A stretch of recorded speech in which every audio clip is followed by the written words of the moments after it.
Thank you for joining the Resilient Cyber Show. My name is Chris Hughes, along with my co-host, Dr. Nikki Robinson. Hey, everybody.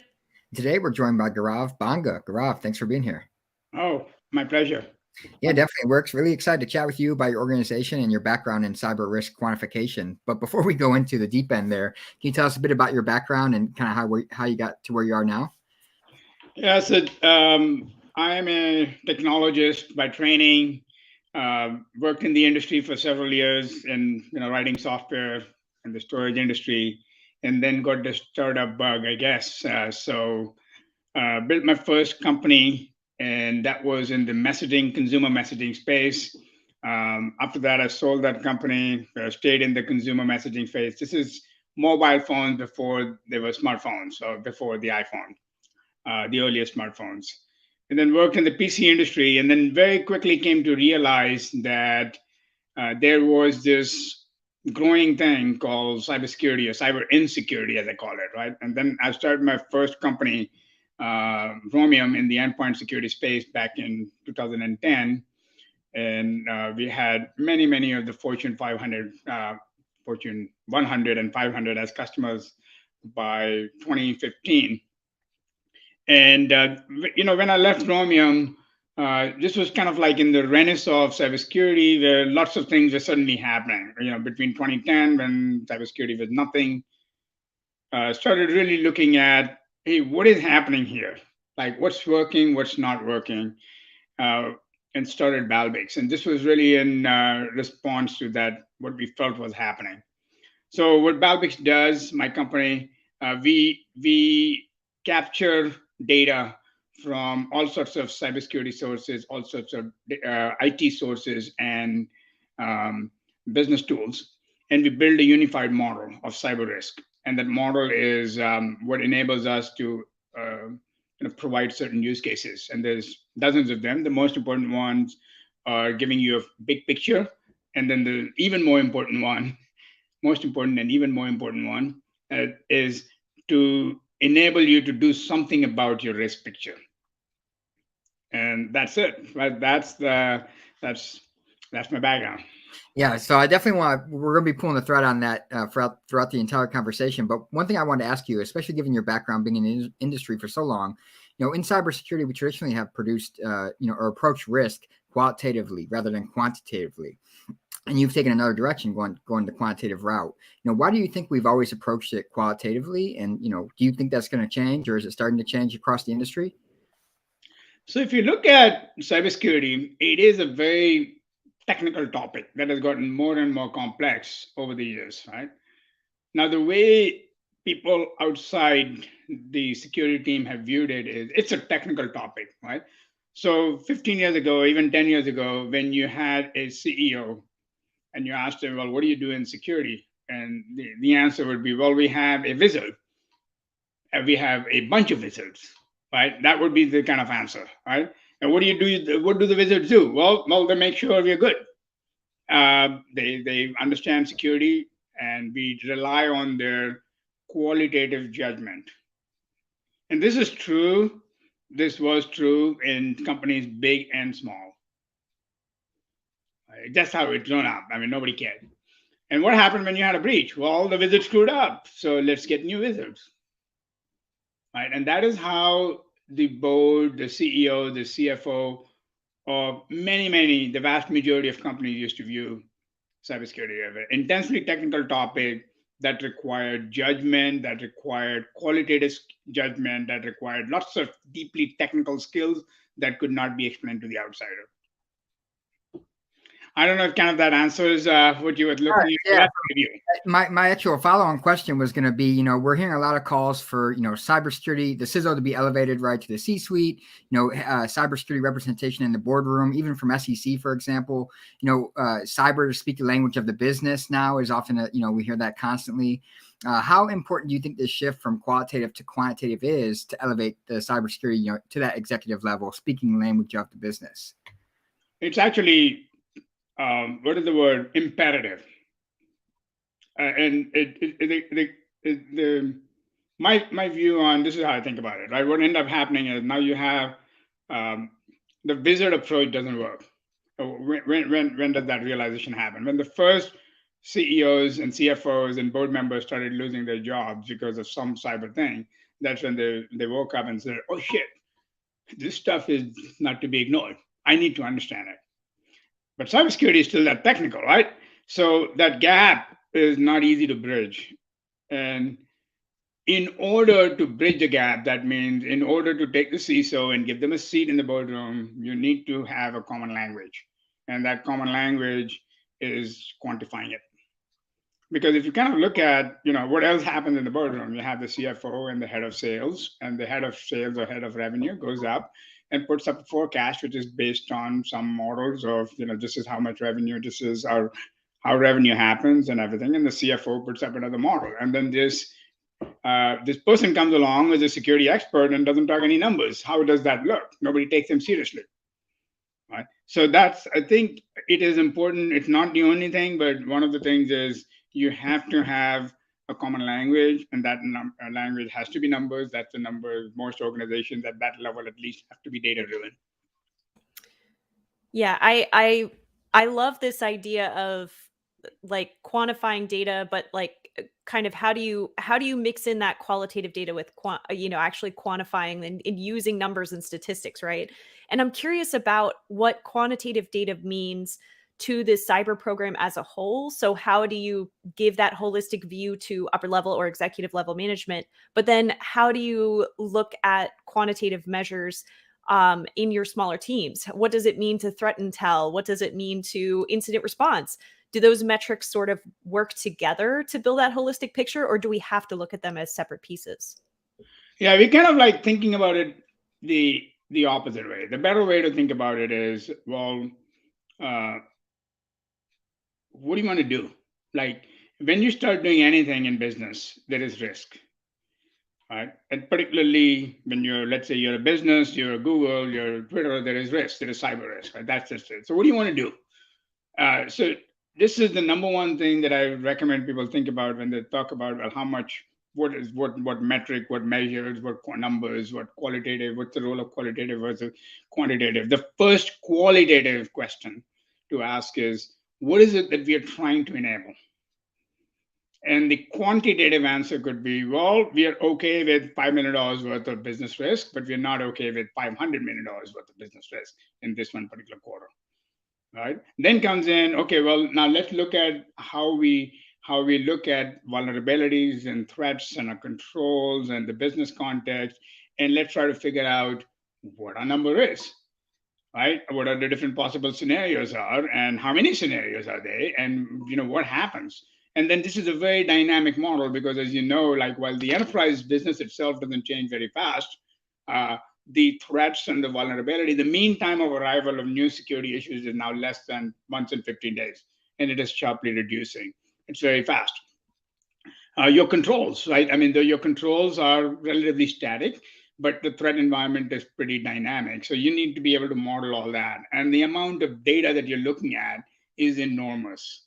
Now, the problem with qualitative is not qualitative. The problem with qualitative is just being able to do it at a high frequency and in a consistent way.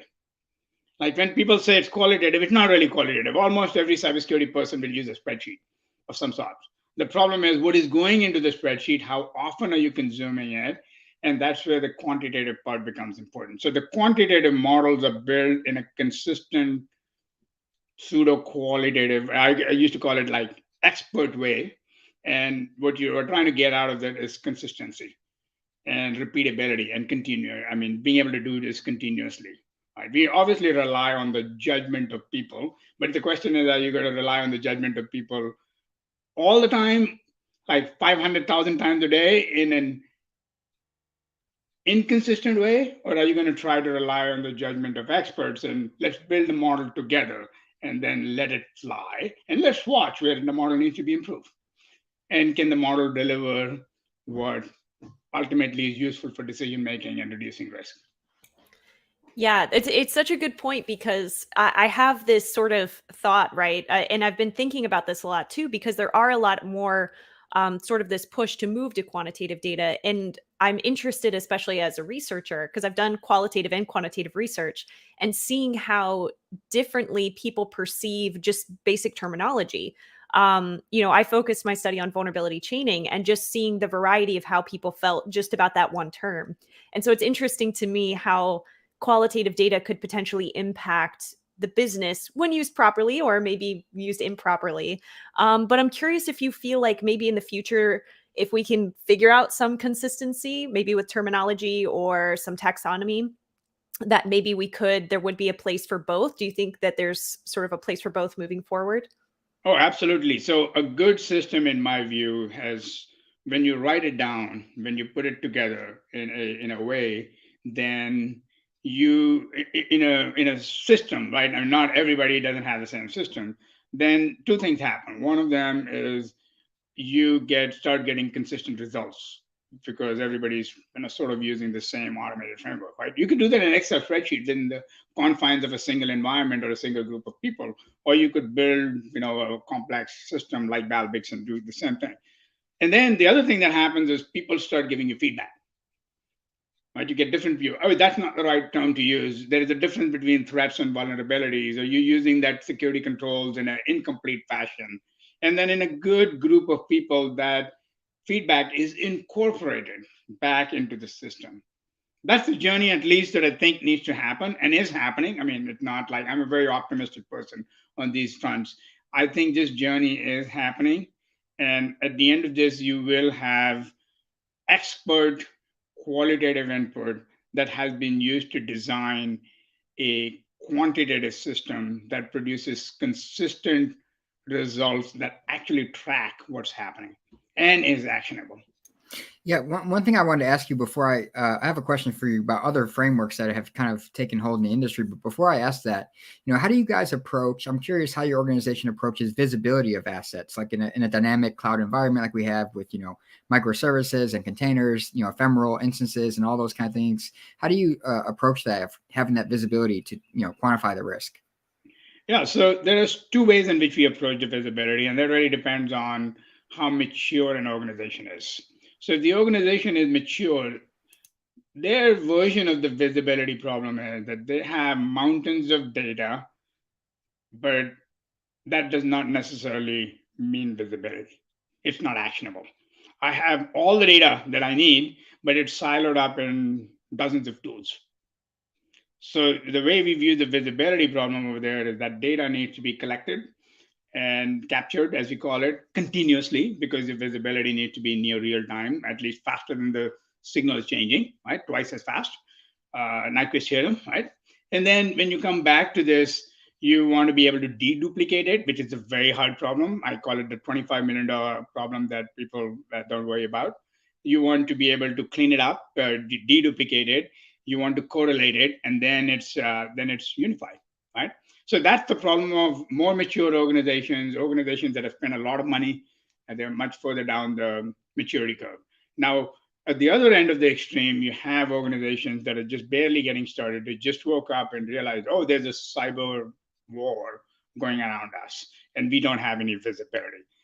These organizations lack the very basic tools, right? So for them, you have two choices. You can either put in the instrumentation, and we provide some of that instrumentation in our company, or you can start buying other tools and then start doing it. So our view, though, of visibility is it has to be unified. It also has to be very, very deep. So it has to be broad and it has to be deep. And by deep, I mean kind of like, Chris, you know this, right? Software bill of materials, services bill of materials. And you have to deal with the pragmatic thing that, like you said, these things change very, very fast. So you have to say, well, what is the software bill of materials of my container image? And how fast does it change? And what are the specific versions of it? And then you also have to deal with the fact that the vendors are not going to tell you that. Why? Because they're not capable right now. They just woke up and they said, well, there is this SBOM thing around here. We have to start publishing it. But the reality is today they're not publishing it. And then you innovate and you get to the point where you can watch what processes are getting loaded in memory, what modules are going to get loaded in memory, and then you can build out this software bill of material just like you would build out any kind of a signature. So for us, visibility is broad and deep, and the data can either come from your existing data sources or it can come from actual observations of a network. like, getting a trail from your network traffic, from your endpoint agent, putting in the endpoint agent, we have one, two, and we let the customer mix and match. Okay, that makes sense. It seems like a pretty dynamic and like cohesive way to approach the problem, especially in the current cloud environments, for example. So I did want to ask you, I think I've seen, and correct me if I'm wrong, but I think I've seen you take some strong stances on things like the FAIR framework, for example. FAIR has gotten a lot of attention around quantifying cyber risk. So I'm curious your thoughts on FAIR, and if you guys use it, or if you don't, why not? I was just waiting for that to happen, right? I get asked that question a lot. So first off, look, FAIR is a beautiful word, and I'm very, very grateful for what those guys have done to move the industry forward. But as a technologist, that's all good stuff. Like, wow. But when you kind of look back at it as an entrepreneur, this is how I look at things, right? I'd say, is it working? Does it work? And as you know, in cybersecurity, very few things are working right now. As for us as an industry, we should just all be saying, well, what can we do to not working, right? So FAIR has not been able to deliver what it was supposed to deliver. Why not? Well, three things. One of them is a system is only as good as the input. We all know that, right? I mean, any kind of a system. So what's the input going into FAIR?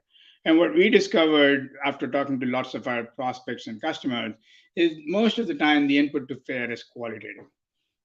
And there's a gap between the on-network ground truth and the qualitative input that goes into FAIR, right? Can it be fixed? Yeah, but right now that's how it is, right? So that's gap number one. And the gap is in several forms, right? First of all, there's a loss of information, and then there's also a loss of scope, right? I mean, if I have 10,000 assets, the data that I'm going to input into my model is going to be about 500 assets. And what happened about the remaining 9,500? Well, no. And you talked about the visibility problem, right? We talked about it earlier. So FAIR does not solve the visibility problem. They just skip past that. Okay, so the next problem that we found was that FAIR was trying to get into this approach where people were doing these risk assessments once a year. And FAIR said, well, this is the method you should use to do it once a year. Now, let me ask you, if I was to tell you as a CISO, and you guys have been in the industry, I do one vulnerability scan a year, you guys are going to laugh at me. I said, just one? Right? So if I tell you this equivalent question, I do one risk assessment a year, you should laugh because it's the same thing. Right? Just at a different level, different vocabulary, and the risk you bring in the business context, the IT context, and vulnerability scan, it's kind of limited to just software vulnerabilities, right? So this idea that you would only be able to do a risk assessment 3 times a year, even once a month, is completely ludicrous to me. That's not the world needs today. We live in such a dynamic environment that if you do not have, it's like, you're driving a car and your speedometer is telling you your speed, what it was 10 miles ago, right? If you're driving a GPS, the GPS is showing your position as it was 15 minutes ago. No, 1 year ago. No, 2 months ago, right? That's how ridiculous it is, right? How are you going to steer, right? And how are you going to steer on this mountain road where twists and turns, like just like this, when you don't even see what you see? You see your position 15 minutes ago when you were on a straight line, right? So that's why you need a continuous. And FAIR does not, because of its qualitative input, most of the time, it does not lend itself to continuous automatic. And then the last point I want to make, and this is, it's like the visibility is overrated. It's important, but if, as a senior executive, if you come to me and if you were my CISO and you came to me and said, well, I got a problem, boss, I said, you better have a solution in your back pocket. Right? So if there is the fact that you're going to tell me you have $50 million of risk, $500 million of risk, $30 million of risk, $27 million, whatever the number is, 27 million pounds of risk, euros of risk, it's completely useless until you also tell me, this is the plan. I'm going to fix it. This is what our acceptable level of risk should be. you should actually also enable us to ask the question, what is the right amount of risk? So you need to be able to say, well, this is the amount of money that we have in the bank, and this is how we deal with other business risk, and therefore this is how we should deal with this. You should also be able to tell me what cyber insurance costs and all that. So some of these things FAIR can do just because it levels everything into money. But many others, how am I going to reduce my risk? It's not something. And that is the single most important thing, right? Is for CISO has to walk away from a board meeting with the board telling him, we want you to reduce our cyber risk by 75 million pounds. The CISO has to know exactly how they're going to do it. And what cybersecurity efforts are they going to enable? What are they going to, where they're going to invest and where they're not going to invest? And they should know what's going to come back. And none of that is possible with FAIR. So now you look at a system and say, well, it doesn't do what it's supposed to do. And then you start, innovators will say, okay, well, let's go back to the drawing board. We have broken up the problem into 3 issues, and let's come up with a better version. And that's what we do. Yeah, I love the breakdown of that, because I think it applies which is sort of comes to my next question about frameworks in general, right? We have some great risk management frameworks and some guidance and guidelines and FAIR and things that really help us get started. And it's the same way I feel about the vulnerability management world, right? Like we've got CVSS, now we've got EPSS. We have things that are good foundational things, but they're not necessarily going to get us where we need to go, especially when it comes to someone who needs to be subjective. They're in a different industry, in a financial industry or in the banking industry, compared to, someone who's in a completely different space or in a startup. So do you feel like in sort of the future of risk management frameworks and guidance and things like that, do you think we're moving towards more frameworks, or do you think that people will continue to sort of create a much more subjective approach and sort of find different avenues? Yeah, people are unfortunately, when a problem is unsolved, different people with their different backgrounds and biases will approach it differently, right? Some people will say, well, I need to have a stricter policy. I need to have more detail. And our framework is wrong. So you are seeing at this thing, I think if you look at 2022, you will see it as the year of cybersecurity activism or cyber risk activism by the regulators, by people in the standard bodies like CISOs, DSA, CISO, the financial system. They're all regulating. They're upgrading their regulation. The executive office is also doing, and the president's office is also doing the same thing. And people are responding to that in different ways. I think it's a wash. The real thing to do is, again, go back and say, well, is the framework sound? Most frameworks are. Can it be made better? Of course. Then why is this not helping? Why does it not work? And then when you get down to that, you will find out your problem number 1 is not the completeness of the framework. Problem number 1 is people don't know how to use the framework. And what do they are unable to use the framework. So those are the 2 things, right? So why are people unable to do, let's go back to something very, very basic, like the NIST Cybersecurity Framework or the CIS, benchmarks, right? Those things have been around for a long time. Is there anything wrong with them? Not particularly. Why haven't they delivered? Well, they're not easy. Like, how do you run your CIS controls, like when you don't have visibility? I mean, the NIST framework says identify is the first one. And not a day goes by when I come back to a CISO and say, well, let me get ready with my team and then I will identify. So like, can't you looking at the problem the inverse way? So why is it hard to identify? And I think in Balbix, we really came to the conclusion that cybersecurity is now a data problem. There's just a lot of data, threat data, vulnerability data, IT data, risk data, business data, this data, that data. And you have to kind of look at it not as 20,000 CVEs, but 2.7 vulnerability instances.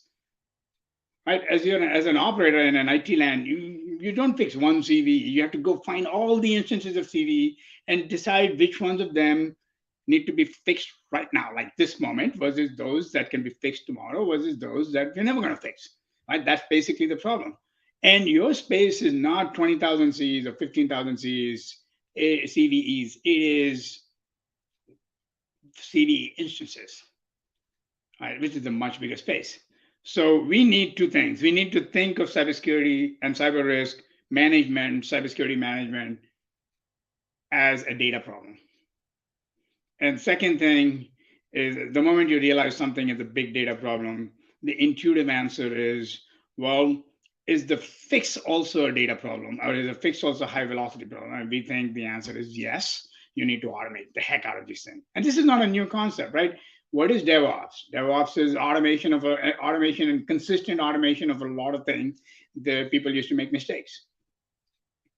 Right. So this is our view, at least, that you will see more automation, and you should see, and it's already happening, more automation of these frameworks, and that is what will create the biggest bang for the buck. Awesome. So I wanted to ask you, for folks that, maybe don't have the background you do in cyber risk quantification, what resources or, where do you want to point them to if they want to start learning more about how to approach cyber from a quantitative perspective? Are there any books or, certain publications, those kind of things? Where would you point folks? Yeah, I mean, I try to help over there personally with, people can go read my blogs, and, if they head over to our website or to my LinkedIn profile, you will see, I try to write at least, twice a week. And a lot of the topics I write on are related to cyber risk in a given way. And I try to put in helpful resources in here, that people can use to gather up on the background that I'm talking about. Awesome. Yeah, I was going to ask you if you had anything, if you can give them the website name or anything that you're working on that you wanted to call out before I take us to our last question. That would be great. Yeah, so it's blogs.balbix.com. And on LinkedIn, if you just search for my name and exactly how it is over here, you'll be able to find it. Okay, great. Well, so that's going to take us to our last question for you. We ask everybody, and I'm interested with your particular background, and what does cyber resiliency mean to you?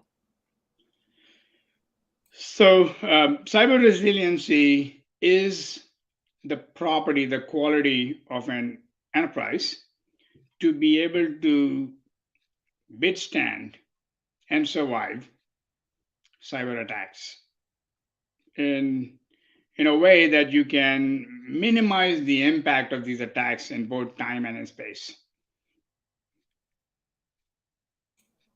That's a good answer. That's a great answer. Well, I wanted to say thank you so much for joining us today, talking all things risk quantification versus qualification. How do we figure out all this data that we have in cybersecurity? So thank you so much for joining us this week. That's going to take us out for this week. We'll see everybody next week. Thanks again. Thank you, Chris. Thank you, Nikki.